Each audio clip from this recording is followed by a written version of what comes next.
Practically all of us here in the church this morning will have an experience of doing exams. Might be school exams or even the exam for the driving test. And we're aware of this big mountain of stuff that we're supposed to be able to know about. And we're only going to be asked a relatively small amount of questions, and we'd love to be able to look at the exam in advance and just study for what we need to know and thus give a good account of ourselves. Now, the biggest exam that any of us here today will ever have in the future is the final judgment, which will come immediately after death. And the reason why this is so important, it's technically, I suppose, of infinite importance, is that our eternal destiny depends on that, whether we spend all eternity with God or indeed without God. And what we have today in the gospel is a real gift, because Jesus is giving us a very clear preview of what we're going to be examined on. And it's very easily summed up that whatever we have done or not done for the poorest of the poor, we have done or not done for Jesus himself. So it's important for us to think about who are these poor people that we need to be in solidarity with, that Jesus associates himself with so intimately. Now, if we start off with thinking about the absolute poor rather than the relative poor, we might think, for example, about the 6 million children who die every year in our world before their 5th birthday because of poverty, disease, and all of those attendant problems. We could also think about perhaps the 700 million people in our world who have to live every day for their total needs on €2 or less. And we could ask ourselves, is there anybody more worse off than any of these? Perhaps there is. I'd like to quote from the Synod in Rome. This was held last month. It was a worldwide Catholic gathering, and our own Bishop Allen was one of the delegates to that meeting. And this is a quote from the report written at the end of that synod. It said, quote, "The most vulnerable of the vulnerable, on whose behalf constant advocacy is needed, include the unborn and their mothers," end of quote. And this is very easily borne out if we just look at the numbers, if we look at the science, right? The annual worldwide death toll from abortion is 73 million. Now, this is a very big number, so big, in fact, that it's a little bit abstract. But to try to bring it down to everyday thinking, the population of the UK is 67 million. So imagine that there is a terrorist attack tomorrow and everybody gets wiped out in England, Scotland, Wales, and the north of Ireland. That is something of the measure of what abortion is about in our world, and that's every year. Now, since the late 1960s, we've also had abortion here in Ireland, at least people going to British clinics. And since the 1960s, some 230,000 Irish lives have been lost. This is bigger than the population of Donegal, which is 167,000. Since the tragedy of the 2018 referendum, where 2/3 of the Irish people went out and gave their consent to this practice, some 30,000 have perished. And we can compare that to the population of Letterkenny, which is 22,500. And what underlines this as the tragedy, perhaps of all history, is that every one of these little babies is made in the image and likeness of God.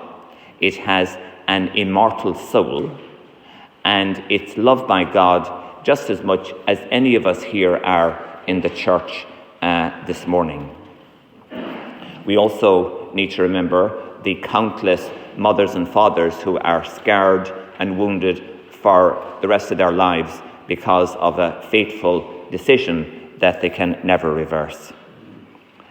Now, the reason why this is a pressing concern for all of us here in the church this morning is that when all of us end up before Jesus at the time of our final judgment, we're going to be asked about this, because all of this mass destruction of innocent, defenseless human life has taken place in our backyard and on our watch.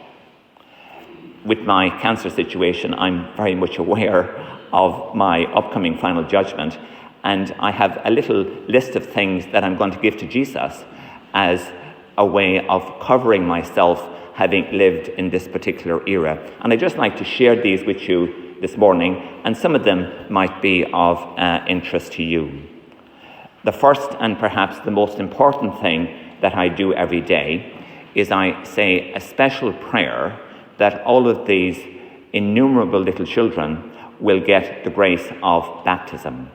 And on that beige steel box attached to the back wall of the church, there's a copy of such a prayer. If you don't have that prayer, don't worry. You can just say 3 Hail Marys and give it to Our Lady to sort out. Now, the second thing that I do, is I try to break the web or conspiracy of silence that surrounds this issue. So if there is a march taking place in Washington, D.C., or London, or Dublin, or Belfast, or any place else, I make every effort to get there, so that everybody will understand that this is not happening in my name. I put a sticker on the back of my car a few days ago, and it says, "Choose life." If you think about it, it makes so much more sense to choose life rather than to choose death. And I think that this highlights some of the poisonous logic that is at the heart of the pro-choice movement. When I was over in New York up until a few weeks ago, twice a week I would be out leading prayers outside the abortion clinic. The third thing that I do is that I have a monthly donation that I give to my favourite pro-life charity. And lastly and fourthly, every time I've ever voted in my life, I have voted single issue on the most pro-life option, or perhaps in some cases you vote for the least pro-choice option. When we open up our lives and our hearts to the immense poverty and the suffering in our broken world, it can be challenging. It can make us uncomfortable, and it can kind of pull us out of our comfort zone. But there is a great silver lining in all of this that I'd like to present you with today. One of the things that is good for us to do, it's very pious, very powerful spirituality, is to meditate on the passion of Jesus. We do that when we pray the Stations of the Cross, or indeed when we pray the sorrowful mysteries of the Rosary. And when I'm doing this, I can often ask myself what a privilege it would have been to be back there in the first Good Friday, and to be like Our Lady, who walked with Jesus along the way of the cross, to be Simon of Cyrene, who helped Jesus carry the cross, Veronica, who wiped Jesus' face at the 6th station, to be one of the consolers of Jesus, like the women of Jerusalem at the 7th station, or maybe at the 12th station, to be there with Our Lady, St. John the Evangelist, Mary Magdalene, and the other Mary, keeping watch with Jesus during the final 3 hours of his life, or indeed to be Joseph of Arimathea or Nicodemus that arranged Jesus' burial. Now, the good news is that we don't need a time machine and go back to the first Good Friday to give that comfort and solace to Jesus, because every time we do it for a poor person, Jesus considers that done for himself. The final point I'd like to make is that seeing Jesus in the poorest of the poor was one of the primary inspirations of the life of Mother Teresa. And I'd just like to quote to you a little excerpt from her writings. She said, quote, "Jesus chooses as his disguise the miseries and poverty of our people in the slums. Otherwise that's her and the work of her order, otherwise our work is just social work. We do it for somebody, and the somebody that the missionaries of charity work for is Jesus in the person of his little ones." So to sum up what I'd like to leave you with this morning, today's gospel is a real gift. It is a preview of the final judgment. And what it reveals is that whatever we do or do not do for Jesus in the poorest of the poor will be reckoned done for him, and it'll be on our account.